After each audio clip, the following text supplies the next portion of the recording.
डुबरेगा। एक छोटा सा गांव जो बाहर से शांत था, लेकिन उसके अंदर एक रहस्य छुपा था। गांव के बीचों बीच एक पुराना कुआं था, टूटी हुई ईंटें, काई जमी दीवारें और चारों तरफ फैली वीरानी। लोग कहते थे उस कुएं के पास शाम ढलते ही अजीब सी आवाजें आती थीं, जैसे कोई रो रहा हो या फिर कोई बोल रहा हो बहुत धीमे। पर किसी ने कभी उस बात को सीरियसली नहीं लिया। सिर्फ बुजुर्ग औरतें ही डर कर कहती थीं, वो कुआं जागता है हर अमावस की रात। एक दिन गांव का नटखट लड़का मुन्ना दोपहर को खेलते खेलते उस कुएं की तरफ चला गया। उसके बाद वो कभी वापस नहीं आया। अगले दिन सुबह उसकी माँ बिलखती हुई गांव के चौक में आई। मेरा मुन्ना नहीं मिला। रात भर ढूंढा। गांव के लोग इकट्ठा हुए, सबने मिलकर तलाशी शुरू की, लेकिन मुन्ना कहीं नहीं मिला।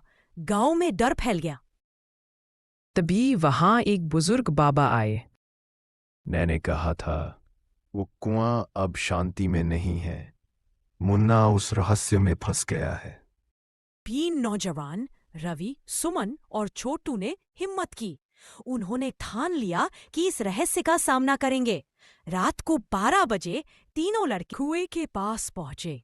सन्नाटा इतना था कि पत्तियों की सरसराहट भी डरावनी लग रही थी। तभी अचानक कुएं के अंदर से एक धीमी सी आवाज आई, मदद करो। आवाज बिल्कुल मुन्ना जैसी थी, लेकिन जैसे कोई मशीन में से निकल रही हो, बेजान, ठंडी, खौफनाक। फिर एक सफेद आकृति कुएं से बाहर निकली। रवि बोला, ये मुन्ना नहीं है, भागो। तीनों भागे, जंगल के रास्ते, झाड़ियों को लांघते हुए। अगली सुबह गांव वालों को सब बताया गया। बुजुर्ग बाबा ने फैसला किया, अब वो कुआं हमेशा के लिए बंद किया जाएगा। ये हमारी स्टोरी का भाग 1 था। दूसरा भाग देखने के लिए लाइक एंड सब्सक्राइब करें।